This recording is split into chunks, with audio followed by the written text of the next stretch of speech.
테슬라의 자율주행 차량이 지금까지 달린 거리가 약 71억 마일입니다. 서울에서 부산까지 약 1,500만 번을 왕복해야 나오는 거리예요. 이 압도적인 숫자 앞에서 자율주행은 테슬라가 이미 이긴 게임처럼 보이죠. 그런데 이 71억 마일에 치명적인 구멍이 하나 있어요. 테슬라, 차가 안 다니는 도로의 데이터는 영원히 못 모은다는 겁니다. 바로 이 빈틈을 노린 기업이 삼성이에요.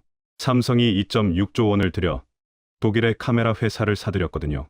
그런데 이 카메라가 현대차에도, 벤츠에도, BMW에도 들어가 있어요. 삼성이 산 건 단순한 렌즈가 아니라 전 세계 도로 데이터를 모으는 눈이었습니다. 자율주행의 승자는 차를 잘 만드는 기업이 아니라 데이터를 가장 많이 가진 기업이 됩니다. 그 전쟁이 지금 시작됐어요. 이건 단순한 기업 뉴스가 아닙니다. 자율주행은 이제 있으면 좋은 기능이 아니에요. 여러분이 지금 타고 있는 차의 중고차 가격, 보험료, 심지어 도로 위에서 보내는 시간의 가치까지 완전히 바꿔놓을 변수가 됐습니다. 그런데 이 거대한 변화의 구도를 이해하지 못하면 앞으로 5년 뒤 자동차 산업에서 벌어질 가장 큰 기회를 놓칠 수도 있어요. 오늘 전반부에서는 테슬라와 웨이모가 어떻게 데이터를 쌓고 있는지, 중반부에서는 중국의 바이두와 화웨이가 어떤 전략으로 추격하고 있는지 정리해 드리겠습니다. 그리고 후반부에서 삼성이 이 전쟁에서 왜 가장 영리한 한 수를 뒀는지 풀어드릴게요. 끝까지 함께 하시면 자율주행 산업의 진짜 판도가 한눈에 보이실 겁니다. 구독이랑 좋아요 한 번씩만 부탁드리고 바로 시작하겠습니다. 자율주행 하면 보통 뭘 떠올리세요? 센서, 카메라, AI 칩 다 중요하죠. 그런데 진짜 핵심은 따로 있어요. 데이터입니다. 자율주행 AI가 똑똑해지는 원리가 뭐냐면 사람이랑 똑같아요. 운전을 처음 배울 때 생각해보세요. 교과서로 아무리 공부해도 실제 도로에 나가면 당황하잖아요. 비 오는 날 차선이 안 보이거나 갑자기 오토바이가 끼어들거나 공사 중인 도로에서 차선이 뒤죽박죽일 때 이런 건 직접 겪어봐야 대처할 수 있어요. AI도 마찬가지예요. 비 오는 날 차선이 어떻게 보이는지, 안개 낀 새벽의 신호등이 어떻게 인식되는지, 눈길에서 차가 어떻게 미끄러지는지 이런 데이터는 실제 도로에서만 얻을 수 있습니다. 그래서 자율주행 업계에서는 이런 말이 있어요. 코드는 복사할 수 있지만 데이터는 복사할 수 없다. 아무리 뛰어난 AI 알고리즘을 만들어도 그걸 학습시킬 실제 도로 데이터가 없으면 소용이 없다는 뜻이에요. 알고리즘은 시간이 지나면 따라잡을 수 있지만 수십억 마일의 실제 주행 데이터는 돈을 준다고 살 수가 없거든요. 그래서 지금 전 세계 빅테크들이 미친 듯이 데이터를 쌓고 있어요. 이 데이터, 전쟁의 1라운드 챔피언이 누구냐? 바로 테슬라입니다. 테슬라가 자율주행에서 무서운 이유는 차를 잘 만들어서가 아니에요. 차를 많이 팔았기 때문입니다. 전 세계에 돌아다니는 테슬라가 600만 대가 넘어요. 이 차들 한 대 한 대에 카메라가 8개씩 달려 있거든요. 360도 전 방향을 사각지대 없이 기록하고 있는 셈이죠. 테슬라의 FSD, 풀 셀프 드라이빙 시스템이 지금까지 달린 거리가 약 71억 마일입니다. 테슬라 공식 발표예요. 지구에서 명왕성까지 왕복하고도 남는 거리죠. 이 중에서 도심, 주행만 25억 마일이 넘어요. 도심이 왜 중요하냐면 고속도로는 직진만 하면 되니까 상대적으로 쉽거든요. 교차로, 보행자, 비보호 좌회전, 진짜 어려운 건 도심이에요. 테슬라의 CEO 일론 머스크는 최근 FSD, 누적 100억 마일을 다음 목표로 제시했습니다. 현재 속도라면 6개월 안에 달성 가능하다는 분석이에요. 여기서 테슬라의 전략이 명확해져요. 600만 대의 차를 판 게 아니라 600만 대의 데이터 수집기를 도로에 깔아놓은 거예요. 차를 팔 때마다 데이터 수집 범위가 넓어지고 데이터가 쌓일수록 AI가 똑똑해지고 AI가 좋아지면 차가 더 잘 팔리는 구조. 눈사람 굴릴 때 처음에만 힘들지. 일단 커지면 알아서 눈을 집어삼키며 커지는 눈덩이 효과와 같아요. 업계에서는 이걸 데이터 플라이휠이라고 부릅니다. 엔비디아 로보틱스 총괄 짐 펜이 테슬라 FSD14를 직접 체험하고 나서 뭐라고 했냐면 AI가 최초로 물리적 튜링 테스트를 통과했다고 평가했어요. 튜링 테스트라는 게 원래 AI가 진짜 사람인지 아닌지 구분하는 테스트인데 이제 운전에서도 그 경계가 허물어졌다는 뜻이에요. 사람이 운전하는 것과 AI가 운전하는 걸 구분할 수 없는 수준까지 왔다는 거죠. 그 정도로 데이터의 힘이 큽니다. 그런데요, 테슬라의 이 압도적인 시스템에도 구조적 한계가 있어요. 테슬라 데이터는 테슬라 차에서만 나와요. 당연한 소리 같죠? 이게 생각보다 큰 문제입니다. 테슬라가 안 달리는 도로의 데이터는 영원히 모을 수 없어요. 전 세계 도로 중에서 테슬라가 다니는 도로는 극히 일부거든요. 특히 동남아, 아프리카, 인도 같은 신흥 시장은 테슬라 보급률이 낮으니까 데이터 공백이 생깁니다. 게다가 테슬라는 카메라만 사용하는 퓨어 비전 방식이에요. 자율주행에 사용하는 센서 중에 라이다라는 게 있는데 박쥐가 초음파를 쏘듯이 빛을 쏴서 거리를 재는 정밀 센서예요. 테슬라는 이걸 빼고 사람의 눈처럼 카메라만 쓰는 방식을 택했습니다. 비용을 낮추는 데는 유리하지만 폭우나 짙은 안개 같은 극한 상황에서는 한계가 있다는 지적이 계속 나오고 있어요. 테슬라 얘기만 하면 안 되겠죠. 자율주행의 원조가 따로 있으니까요. 구글의 자율주행 자회사 웨이모. 2009년에 시작해서 16년째 자율주행만 파고 있는 기업입니다. 웨이모의 접근 방식은 테슬라와 완전히 달라요. 테슬라는 일반 소비자한테 차를 팔면서 데이터를 모으잖아요. 웨이모는 자기네 로보택시로만 데이터를 모아요. 대신 진짜 무인으로 달립니다. 운전석에 사람이 아예 없어요. 2026년 2월 기준으로 웨이모가 완전 자율주행으로 달린 거리가 약 2억 마일이에요. 위키피디아에 정리된 공식 수치입니다. 지구를 약 8,000바퀴 도는 거리죠. 하지만 테슬라의 71억 마일에 비하면 숫자는 훨씬 적어요. 여기서 중요한 건 질이에요. 테슬라의 71억 마일은 운전자가 핸들을 잡고 있는 상태에서 모은 데이터예요. 기본적으로 사람이 감독하고 있는 거죠. 웨이모의 2억 마일은 운전석이 완전히 빈 상태에서 달린 거리입니다. 자율주행 난이도로 치면 차원이 다르거든요. 현재 웨이모는 피닉스, 샌프란시스코, LA, 오스틴, 애틀랜타 5개 도시에서 상용 서비스를 하고 있어요. 주간 유료 탑승 횟수가 45만 건이 넘습니다. CNBC 보도예요. 2024년 25만 건이었으니까 1년 만에 거의 2배가 뛴 거죠. 웨이모의 사고율도 사람보다 훨씬 낮아요. 스위스 재보험과 공동으로 발표한 연구에 따르면 대인 사고 청구 건수가 인간 운전자 대비 92% 적었습니다. 2,500만 마일 주행 기준으로 인간 운전자는 26건의 대인 사고가 예상되는 구간에서 웨이모는 단 2건이었어요. 그런데 웨이모에도 약점이 있어요. 차량이 약 2,500대밖에 없다는 겁니다. 라이다, 레이더, 카메라를 다 달아서 차 한 대 가격이 약 17만 5천 달러. 우리 돈으로 약 2억 5천만 원이에요. 국산 중형차 5대를 살 수 있는 가격이죠. 확장 속도가 느릴 수밖에 없는 구조예요. 특정 도시의 고정밀 지도를 먼저 만들고 그 안에서만 운행하는 방식이거든요. 새 도시에 진출할 때마다 지도부터 새로 만들어야 하니까 시간이 오래 걸립니다. 정리하면 테슬라는 데이터의 양에서 압도적이고 웨이모는 데이터의 질에서 앞서 있어요. 하지만 둘 다 자기 차에서만 데이터를 모을 수 있다는 근본적인 한계를 가지고 있습니다. 미국만 보면 큰 그림을 놓쳐요. 중국에서는 완전히 다른 전쟁이 벌어지고 있거든요. 바이두, 중국판 구글이라고 불리는 회사죠. 이 회사의 로보택시 서비스 아폴로 고가 2025년 10월 기준으로 주간 무인 주행 횟수 25만 건을 달성했어요. 웨이모와 같은 수준이에요. 그런데 비용이 완전히 다릅니다. 웨이모 차량 한 대 가격이 약 17만 5천 달러라고 했잖아요. 바이두의 아폴로 RT6은요? 약 3만 달러입니다. 5분의 1이에요. 국산 중형차 한 대 가격으로 완전 자율주행 택시를 찍어내고 있는 겁니다. 중국의 전기차 공급망과 저렴한 센서 가격 덕분인데 같은 성과를 5분의 1 비용으로 달성하고 있다는 건 장기전에서 엄청난 무기예요. 바이두는 현재 중국 11개 도시에서 로보택시를 운영하고 있고 총 주행거리가 2억 4천만 킬로미터를 넘었습니다. 큰 사고는 없었고요. 화웨이도 빼놓을 수 없어요. 화웨이는 바이두나 테슬라처럼 직접 차를 만들지 않아요. 대신 중국 완성차 업체들한테 자율주행 소프트웨어와 하드웨어를 패키지로 제공하는 전략을 쓰고 있습니다. 한국자동차연구원 보고서에 따르면 중국 전기차를 BYD가 이끈다면 자율주행은 화웨이가 주도하고 있다는 분석이에요. 실제로 창안 자동차, 광저우 자동차, BYD까지 화웨이의 스마트 드라이빙 기술을 도입하고 있거든요. 한 줄로 정리하면 바이두가 직접 로보택시를 굴리는 운수업자라면 화웨이는 모든 차에 자율주행 뇌를 심어주는 설계자에 가깝습니다. 중국의 자율주행 시장에서 특히 주목할 점이 있어요.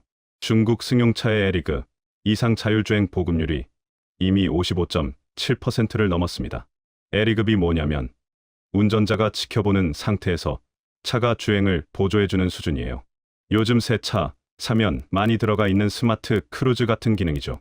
자동차 2대 중 1대에 이미 이런 기능이 달려 있다는 뜻이에요. 이 보급률 자체가 엄청난 데이터 수집 인프라입니다. 중국 도로에서는 매일 수억 대의 차가 자율주행 관련 데이터를 쌓고 있는 거거든요. 여기에 중국 정부가 베이징, 우한, 허페이 등 주요 도시에서 L3급 이상, 그러니까 특정 상황에서는 운전대에서 손을 떼도 되는 수준의 자율주행 관련 조례를 잇따라 만들고 있어요. 정부가 규제를 풀면서 밀어주고 있는 겁니다. 정리하면 자율주행 데이터 전쟁은 3파전이에요. 미국의 테슬라와 웨이모, 중국의 바이두와 화웨이, 각각 다른 전략으로 데이터를 쌓고 있는데 공통점이 하나 있어요. 전부 자기 생태계 안에서만 데이터를 모을 수 있다는 겁니다. 바로 여기서 삼성의 전략이 빛을 발해요. 다시 삼성 이야기로 돌아오겠습니다. 2025년 12월 삼성이 독일 GF라는 회사의 ADAS 사업부를 약 2.6조 원에 인수했어요. GF는 1915년에 세워진 독일의 100년 넘은 자동차 부품 기업인데 이 회사의 ADAS 사업부가 글로벌 스마트 카메라 시장 점유율 1위입니다. 삼성전자 뉴스룸 공식 발표 기준이에요. 앞에서 삼성이 2.6조 원을 들여 전 세계 도로 데이터를 모으는 눈을 샀다고 했죠. 그 눈이 바로 이 GF의 스마트 카메라입니다. 여기서 삼성의 전략이 다른 기업들과 근본적으로 다른 점이 있어요. 테슬라의 데이터는 테슬라 차에서만 나오죠. 웨이모의 데이터는 웨이모 로보택시에서만 나옵니다. 바이두도 아폴로 차량에서, 화웨이도 협력업체 차량에서만 데이터를 모을 수 있어요. 그런데 GF의 카메라는요? 현대차에도 들어가 있고, 벤츠에도 들어가 있고, BMW에도 들어가 있어요. 차종과 브랜드를 가리지 않는다는 게 핵심입니다. 여기서 한 가지 짚어야 할 게 있어요. 삼성이 카메라만 가져온 게 아닙니다. 그 카메라가 도로를 보면서 이건 사람이야, 이건 표지판이야 라고 판단하는 소프트웨어의 학습 데이터를 삼성이 통째로 관리하게 된 거예요.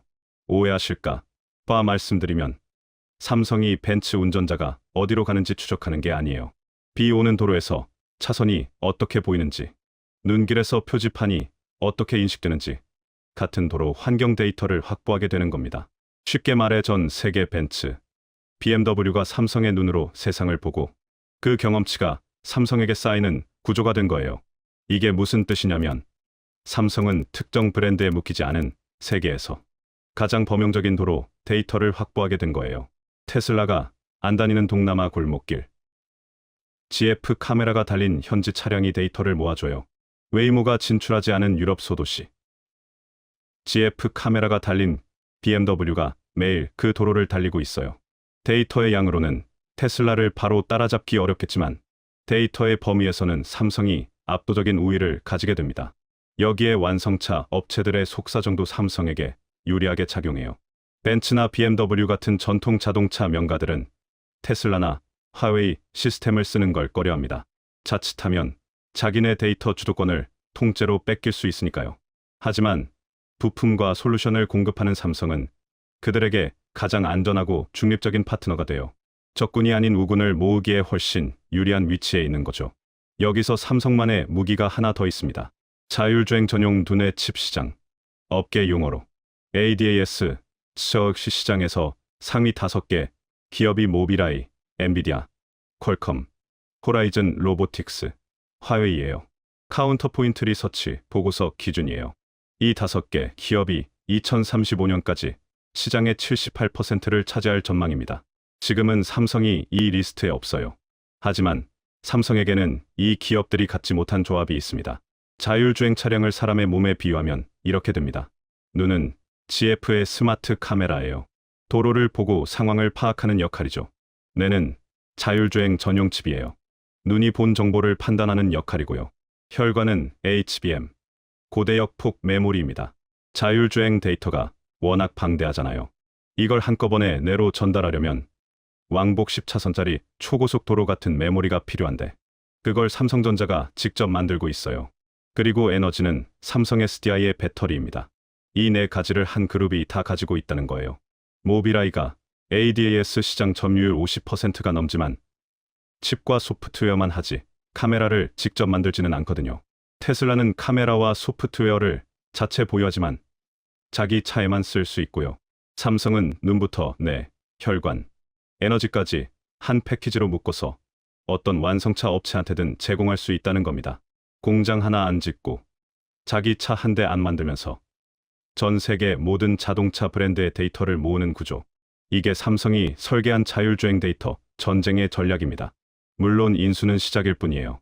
삼성이 이 데이터를 얼마나 빠르게 자기네 칩 설계에 녹여낼 수 있을지는 별개의 문제입니다. 진짜 통합의 결과는 앞으로 출시될 차량용 칩셋 성능에서 증명되겠죠.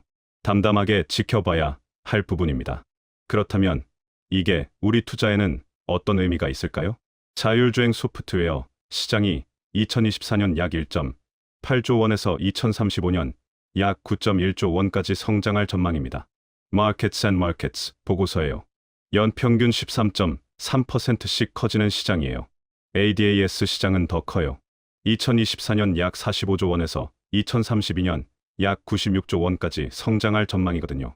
직장인 평균 연봉 기준으로 환산하면 약 240만 명이 1년간 버는 돈의 규모입니다. 이 거대한 시장에서 봐야 할 포인트는 4가지예요. 첫째, 데이터 눈덩이 효과를 가진 기업. 테슬라는 600만 대 차량으로, 삼성은 전 브랜드 카메라로 이 눈덩이를 굴리고 있어요. 두 기업의 데이터 축적 속도를 비교해보는 게 중요합니다. 둘째, 수직 계열화 경쟁력. 수직 계열화라는 건 재료부터 완성품까지 직접 만드는 자급자족 시스템이에요.